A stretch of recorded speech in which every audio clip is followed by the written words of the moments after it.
बिहार में नई सरकार के गठन के बाद से बीजेपी हमलावर है।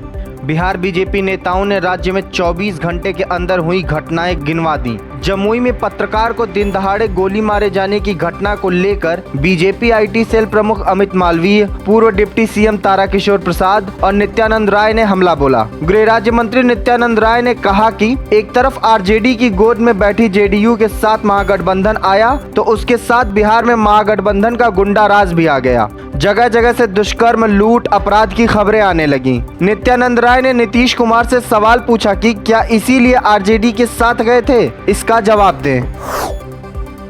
चीन ने एक बार फिर आतंक को लेकर अपना दोहरा रवैया दिखाया है। बुधवार को संयुक्त राष्ट्र सुरक्षा परिषद में भारत और अमेरिका ने जैश-ए-मोहम्मद के आतंकी अब्दुल रऊफ अजहर को संयुक्त राष्ट्र की तरफ से प्रतिबंधित करने का प्रस्ताव रखा था, जिसे चीन की दांव की वजह से पारित नहीं कराया जा सका। जिसके बाद भारत ने चीन से कहा कि यूएनएससी में इस प्रस्ताव को चीन की ओर से अवरुद्ध करना राजनीति से प्रेरित है। यह कदम आतंकवाद से लड़ने में चीन के दोहरे चरित्र को उजागर करता है। यह तब हुआ है जब 2 दिन पहले ही चीन ने संयुक्त राष्ट्र में एक बैठक में कहा था कि आतंकवाद के मुद्दे पर राजनीति नहीं की जानी चाहिए।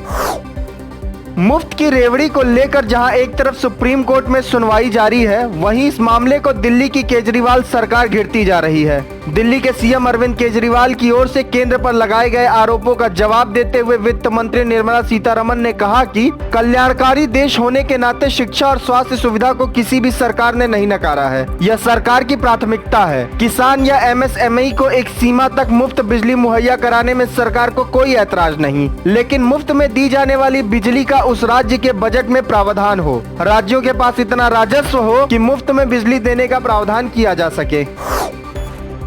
पश्चिम बंगाल की मुख्यमंत्री ममता बनर्जी को एक बार फिर बड़ा झटका लगा। ममता के करीबी और टीएमसी के कद्दावर नेता अनुव्रत मंडल को 10 दिन की सीबीआई हिरासत में भेज दिया गया है। अनुव्रत की गिरफ्तारी पशु तस्करी मामले में सीबीआई ने की। सीबीआई ने पूछताछ के लिए मंडल को 10 समन जारी किए थे, लेकिन वे पेश नहीं हुए, जिसके बाद सीबीआई ने अदालत का दरवाजा खटखटाया और गिरफ्तारी की अनुमति मांगी। अनुमति मिलने के बाद सीबीआई ने उन्हें गिरफ्तार कर कोर्ट में पेश किया, जहां अनुव्रत मंडल को 10 दिन के लिए सीबीआई की रिमांड पर भेज दिया गया।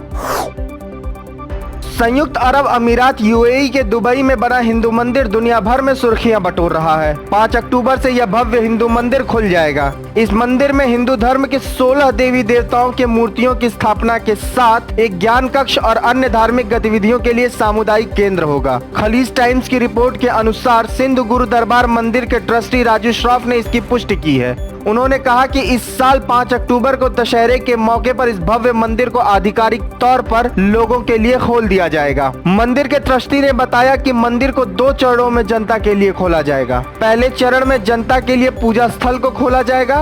दूसरा चरण 14 जनवरी को मकर संक्रांति के मौके पर शुरू होगा। इस दौरान ज्ञान कक्ष और सामुदायिक कक्ष खोला जाएगा, जहाँ शादी, हवन या निजी कार्यक्रमों का आयोजन कर सकते हैं।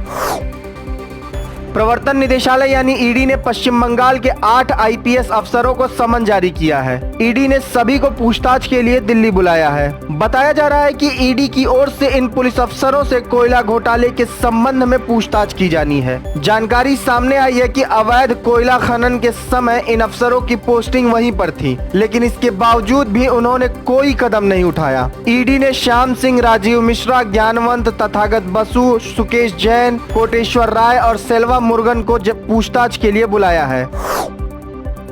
दिल्ली के उपराज्यपाल और दिल्ली विकास प्राधिकरण यानी डीडीए के चेयरमैन विनय कुमार सक्सेना लगातार अनियमितता और भ्रष्टाचार के मामलों में सख्ती दिखा रहे हैं। इसी कड़ी में वीके सक्सेना ने डीडीए के 11 अधिकारियों के खिलाफ एक 9 साल पुराने मामले में मुकदमा दर्ज कराने के आदेश दिए हैं। उपराज्यपाल कार्यालय ने बताया कि इस मामले में डीडीए के 11 में से 9 सेवानिवृत्त अधिकारियों की पेंशन भी रोकने के निर्देश जारी किए गए हैं। यह कार्रवाई साल 2013 के एक वित्तीय अनियमितताओं और भ्रष्टाचार के मामले में उपराज्यपाल ने की है। यूपी के हरदोई में तिरंगा यात्रा को रोकने के बाद 2 समुदायों के बीच जमकर ईंट पत्थर चले। इस दौरान बवाल में पुलिस ने बड़ी कार्रवाई की। पुलिस ने पूरे मामले में 5 लोगों की गिरफ्तारी की और 10 लोगों के खिलाफ नामजद एफआईआर दर्ज की है। बाकी अज्ञात 200 लोगों के खिलाफ मुकदमा दर्ज किया गया है। इसके बाद पुलिस की छापेमारी और आरोपियों की गिरफ्तारी के लिए लगातार कार्रवाई जारी है। बताया जा रहा है कि एक मुस्लिम युवक ने हाथ में रिवॉल्वर लहराते हुए तिरंगा फहराए जाने पर जान से मारने की धमकी दी थी। यूपी के बांदा के मरका घाट से फतेहपुर जा रही एक नाव यमुना नदी में संतुलन बिगड़ने से डूब गई। नाव में करीब 50 लोग सवार थे, जिसमें बच्चों समेत 20 से 25 महिलाएं भी बताई जा रही हैं। ये महिलाएं रक्षाबंधन पर राखी बांधने के लिए मायके जा रही थी और कुछ वापस हो रही थी। प्रशासन द्वारा नाव में सवार करीब 35 लोगों के लापता होने की बात कही गई है। अब तक 4 शवों को बाहर निकाला गया है और नदी में तलाशी अभियान जारी है। प्रशासन का कहना है कि और शवों के मिलने की उम्मीद है। अफगानिस्तान का काबुल एक बार फिर धमाके से दहल गया। इस बार काबुल में आत्मघाती हमले में तालिबान के रहीमुल्लाह हक्कानी की मौत हो गई। सूत्रों से मिली जानकारी के अनुसार हक्कानी मदरसे में हदीस पढ़ रहा था जब उस पर यह आत्मघाती हमला हुआ। हालांकि तालिबान ने इसकी कोई आधिकारिक पुष्टि नहीं की है। बताया जा रहा है कि हक्कानी को मारने के लिए षड्यंत्र के तहत आत्मघाती हमला हुआ, जिसमें उसकी मौत हो गई।